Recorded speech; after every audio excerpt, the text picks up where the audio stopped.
Aí, galera da quarta etapa, hoje a gente inicia os estudos do caderno 5 e o tema vai ser uma sucessão de vidas. A gente continua trabalhando o hinduísmo aqui, certo? E hoje a gente vai focar em um dos pontos principais do hinduísmo, que é o samsara, que é a teoria da reencarnação. Para a gente trabalhar essa teoria da reencarnação, eu preciso recapitular contigo o ponto principal que a gente abordou em sala, né? Então, lá estou eu de novo trazendo esse material que deve estar anotado no teu caderno e vamos fazer uma geral para que tu possa entender o assunto de novo, ok? Para quem esqueceu, vai ser um bom lembrete e para quem perdeu essa aula, fica atento. Não tem como tu avançar na atividade se tu não souber o que a gente vai abordar agora aqui, ok? No hinduísmo, existe a teoria da evolução espiritual. O espírito, ele evolui, e ele evolui até chegar ao máximo, que é o moksha.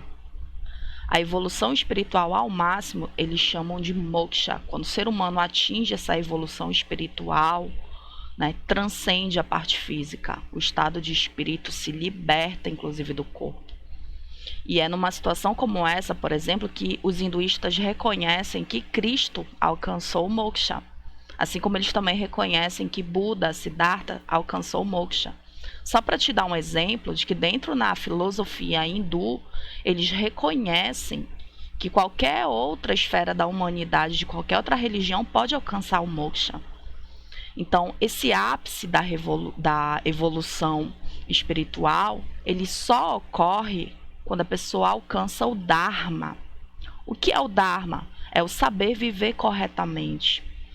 E o Dharma é muito difícil de alcançar, porque para a gente alcançar o Dharma, a gente precisa ter um equilíbrio entre o Artha e o Kama. O Artha são todas as necessidades que a gente tem em termos de bens materiais, são necessidades materiais. E o Kama são as nossas necessidades espirituais, emocionais. Então, não é fácil a gente conseguir equilibrar isso. Não é fácil ter harmonia no nosso estado de espírito ao ponto de equilibrar isso.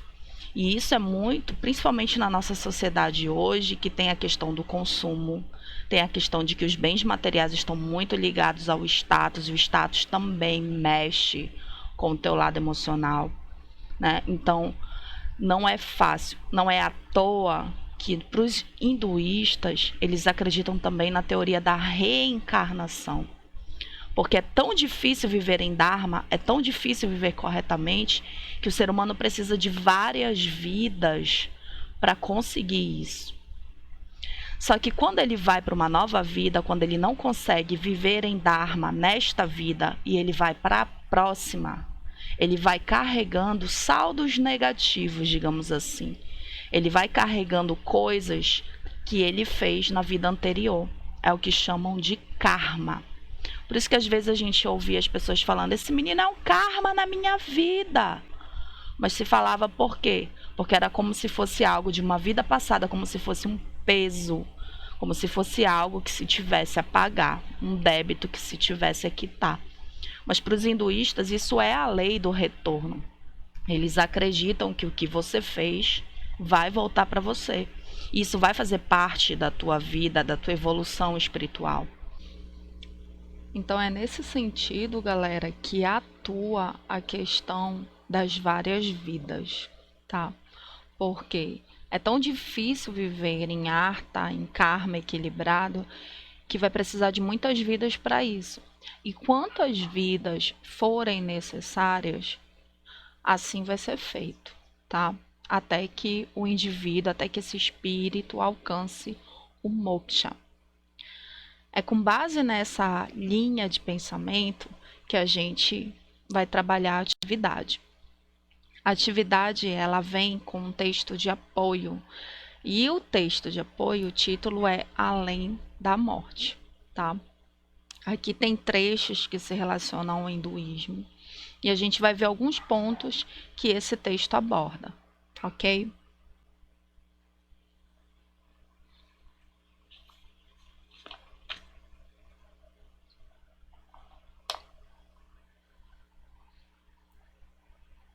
primeiro ponto que o texto aborda é que o que morre é o corpo, tá? A alma, ela não morre. De acordo com a maioria das congregações, digamos assim, hinduístas, as almas elas foram criadas em um determinado momento por situações que a maioria desconhece, né? Você só encontra realmente essas razões quando chega ao moksha. Mas as almas elas são capazes de viver indefinidamente após a morte do corpo. Então é necessário que se separe o que é do plano espiritual e do plano carnal, ok? É por isso que o hinduísta ele afirma que a alma ela é atemporal.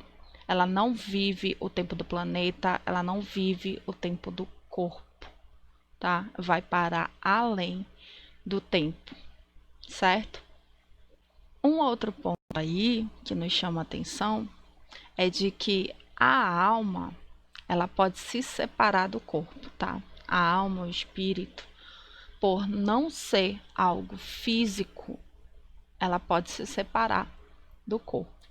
E esse ponto tem a ver exatamente com o anterior, porque se a alma não é algo físico e pode se separar do corpo, a possibilidade de continuar vivendo após a morte é bem real, certo? Uma coisa que tu precisas saber em relação a essa separação do corpo é que ela também é feita em vida. Não é à toa que muitas entidades religiosas, espirituais do hinduísmo, elas são representadas em posição de meditação.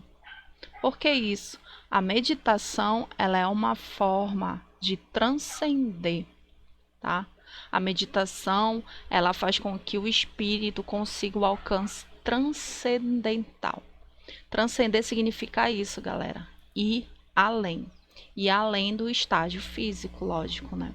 Então, quando a gente usar esse termo transcendental, entenda isso. É algo para além do físico, tá? Ensino religioso quase sempre tem a ver com isso. Ok? Então, é possível, sim, separar a alma, o espírito do corpo, sem precisar morrer. Ok?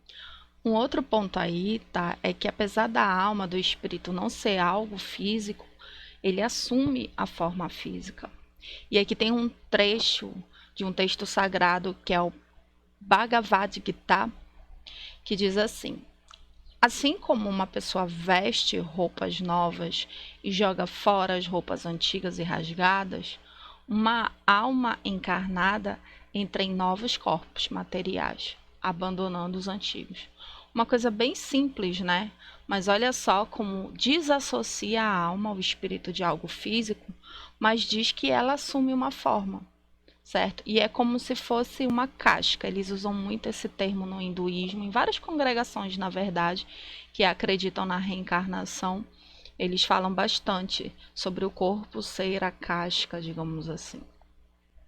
E é nesse contexto de que o espírito assume uma forma física que a gente consegue identificar a teoria da reencarnação, tá? Você pode observar aí que tem um detalhe no infográfico que fala sobre o moksha, que é exatamente quando o espírito consegue alcançar essa evolução completa, ele não precisa mais reencarnar. Até lá, ele vai reencarnando. Até lá, vai havendo vida depois da morte do corpo, depois da morte física. E ele pode ser incorporado, né? Um aluno uma vez me perguntou: professora, esse coelhinho faz o que aí? Esse coelho, na verdade, está mostrando que a reencarnação ela pode vir não só no ser humano, mas também em animais, certo? Não é à toa que muitas comunidades que seguem o hinduísmo são vegetarianas. Tem uma relação diretamente com os animais que envolve a espiritualidade. A gente não teve tempo de abordar, por exemplo, a questão de por que a vaca é sagrada para os hinduístas, né? Tem uma linha do hinduísmo que contempla a vaca como um ser sagrado. Talvez a gente consiga abordar isso na próxima aula, que muitos alunos se interessam. Mas que fique claro que a reencarnação ela também pode vir pelos animais, ok? E falando em reencarnação, olha ela aí. Eu acho que tu já estás bem batido quanto à questão do que é reencarnação, né? Mas a aula de hoje, quando ela fala de sucessão de vidas, ela está tentando abordar um tópico específico do hinduísmo, que não é só a evolução espiritual, tá? Mas como que a alma, o espírito, eles são imortais. E tem um ponto que o hinduísmo aborda que requer muita atenção, e o texto de apoio fala um pouquinho sobre isso, que é como que a alma vai manter a identidade dela nessa nova vida, tá? E é uma das incógnitas, a gente não tem respostas diretamente para isso, tá? A gente tem mais perguntas, questionamentos do que respostas, mas é algo que nos leva a refletir sobre até que ponto as congregações hinduístas falam, refletem e pensam a respeito de como o espírito, como a alma é tão singular, né? A gente vê em algumas filosofias de vários povos diferentes o conceito de destino, né? E a reencarnação, ela tem um propósito para os hinduístas, ok? Só que para os hinduístas, a questão principal é compreender que essa alma, essa vida, ela faz parte de algo muito maior. E que esse ser, esse espírito, ele precisa estar em harmonia com a realidade fundamental da vida dele, que ele só vai encontrar quando chegar ao ápice, que é o moksha. E assim a gente entende como que a reencarnação, essa sucessão de vidas, ela é necessária para a evolução espiritual, ok? É com base nisso que vem a nossa atividade do caderno 5, tá? Se você prestar bem atenção, ela está retratando pontos específicos do que a gente já viu em sala, mas que a gente também está vendo agora com esse texto de apoio, certo? É uma atividade bem simples, ela é baseada em você identificar se sim ou se não, ok? O que eu quero que tu identifique aí, eu quero que tu preste bem atenção, que alguns alunos estão cometendo esse erro, é que as respostas elas têm que vir conforme você pensando enquanto hinduísta, tá? Tem gente respondendo questões como se fossem cristãos. Não te esquece, e eu falei isso desde o primeiro dia de aula, tá? O foco do ensino religioso é olhar a religião pelo olhar do outro. Então, em algumas questões, eu estou identificando que os alunos estão respondendo com o olhar do cristianismo, com o olhar do ateu, tá? Então, tenha foco. Olha o que diz aqui. Com base nas filosofias hinduístas. Não é com base no que tu acha conforme a tua religião, ok? Então, vamos olhar para o hinduísta com a visão, com o olhar dele, certo? Então, com base no hinduísmo, a morte simboliza sofrimento? A vida após a morte? Se tu errar essa, eu te dou um cascudo. A alma também pode ser algo físico e se separar do corpo? A alma não pode viver depois da morte do corpo? Em uma reencarnação, a alma mantém a mesma personalidade? Essa é difícil, né? A alma é um tipo de ser? Reencarnação é sinônimo de sofrimento? E a última que diz: a morte é uma chance de evoluir na outra vida? O foco dessa atividade é para eu identificar se eu conseguir passar para ti o conteúdo corretamente. Então, é com base nos erros e nos acertos de vocês que eu vou saber aonde eu tenho que rever e aprofundar mais os estudos, ok? Então, bora lá para a atividade, boa sorte. Qualquer coisa eu tô por aqui.